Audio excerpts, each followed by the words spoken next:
We try not to start these out with a once upon a time vibe, but it's kind of hard to take a look back at Rayman and his slow drift from a franchise star to a homeless mascot without at least recognizing how it started versus how it's going.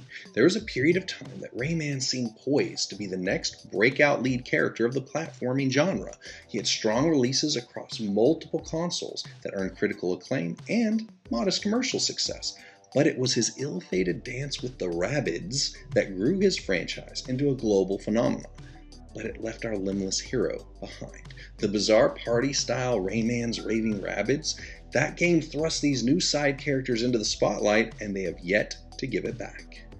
The over-the-top antics of the Rabbids quickly captured the attention of the gaming audience in a way that Rayman had yet to, accomplish, spawning multiple new titles, spin-offs, television shows, and a starring role in not one, but 2 Mario titles. I mean, landing in a game with Nintendo's most protected mascot is rarefied air.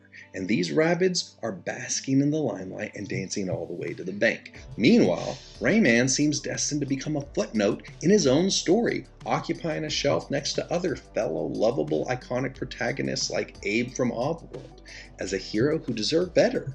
Heroes who are still waiting for their big break, but simply refuses to materialize.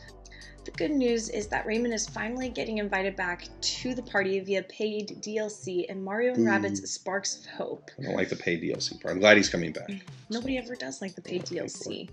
An ironic title considering that Rayman has been looking for a spark of hope for several years now, as his contemporaries like Mario, Sonic, Crash, and the like have continued to thrive across the generations. Rayman still has no new sequels to the horizon, no t-shirts bearing his likeness, and he remains a character who has only been truly embraced by those who fully understand his legacy. I like him. I love Rayman. Nobody else seems to buy his games. Rayman's series of games may have featured creative gameplay that could have gone toe-to-toe with his genre rivals any day of the week, but for a variety of reasons, sustained mainstream success just didn't happen for him. And as these Rabbids have now fully outlasted their original star, and Rayman takes one last shot at stardom before fading into obscurity, an interesting question comes to mind. The same question that was eloquently raised by Luthen in Star Wars series Andor, when he opined that he burns his life to make a sunrise that he knows he will never see. As Rayman unselfishly gave away the keys to his own franchise so the Rabbids could experience a global breakthrough, are we prepared to do the same if that is what our path asks of us? Here is an inconvenient truth that many of us have to contend with during our walk with Christ. As encouraging as the biblical stories of Joseph and his ascension from prisoner to prince in Egypt are, rising from our places of pain to a pedestal that makes it all worthwhile is often the exception rather than the rule down here. It's easy to shout praises from the mountaintops, but not every valley that we walk through leads to a mountaintop experience.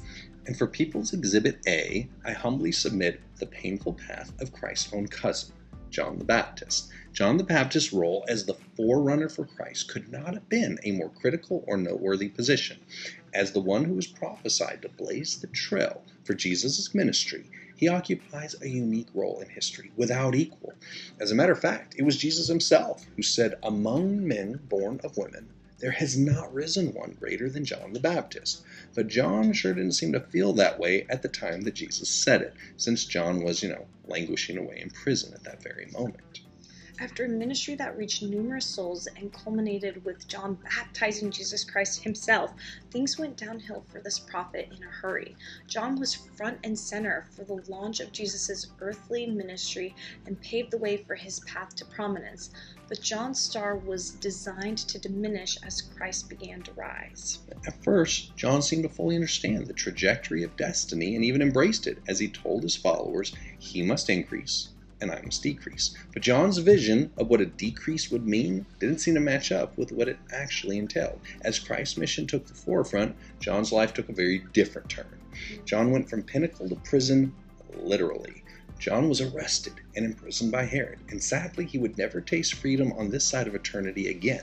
And as his incarceration slowly drained John's previous confidence and satisfaction within his journey, John sent his remaining followers to Jesus, asking for reassurance that he hadn't somehow missed a memo somewhere.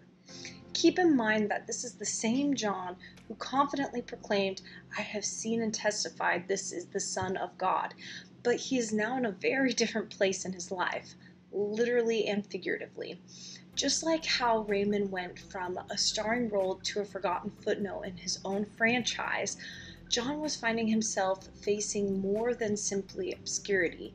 He was experiencing a crisis of faith as his story was reaching its conclusion. And this path is not unique to John the Baptist. The truth is that while our faithful pursuit of Christ does grow us from glory to glory, the definition of glory can often fall far outside of what we had in mind.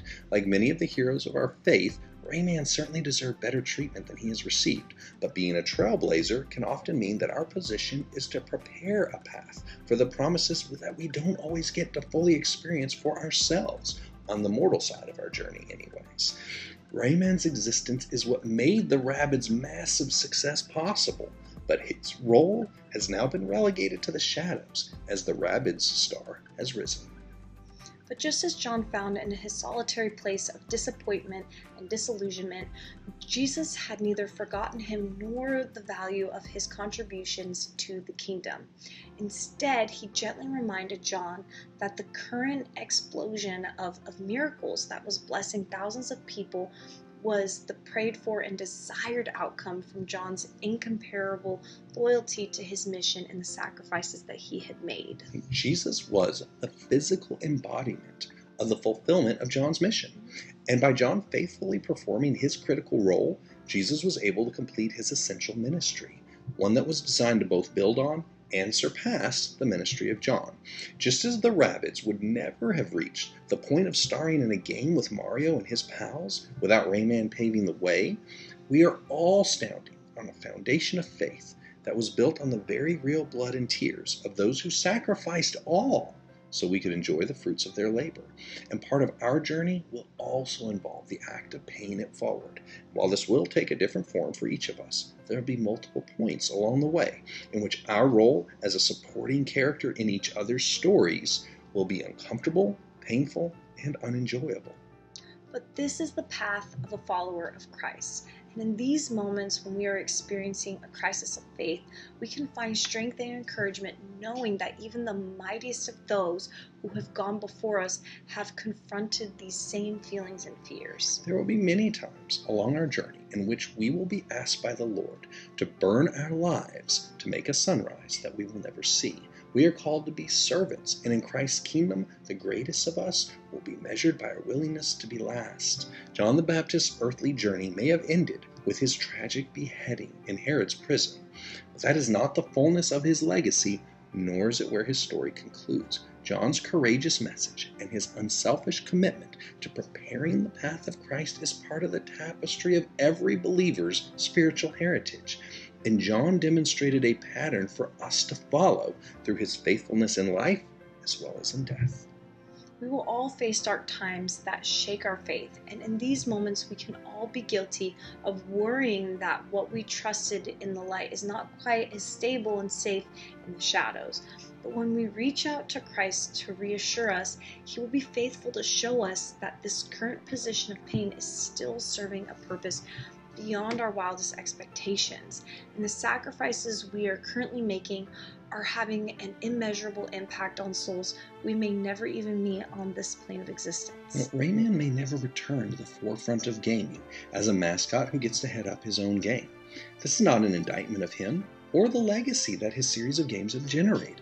He may have simply served his purpose by braining the Rabbids and their wacky adventures into the gaming world in a way that would never have happened without him. Sometimes this adventure will take us to dizzying heights, and other times it'll involve us serving the Lord from places we would not have willingly gone on our own.